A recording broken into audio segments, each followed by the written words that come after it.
หลังจากวันนั้นฉันก็ได้ช่วยชีวิตคนคนหนึ่งเอาไว้โดยที่ไม่รู้เลยว่าฉันช่วยเขาได้จริงหรือเปล่าเพราะในอดีตฉันไม่เคยช่วยใครได้เลยแม้แต่ตัวฉันเอง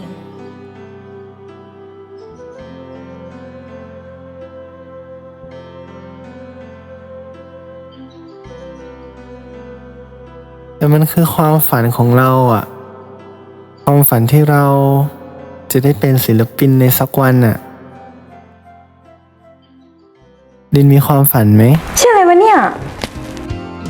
แต่ฝันลำเอียงไม่เหมือนความจริงทิ้งเราให้หลงในภวังค์เจอกันเพียงครั้งเดียวพูดกันเพียงแป๊บเดียวยังไม่พอ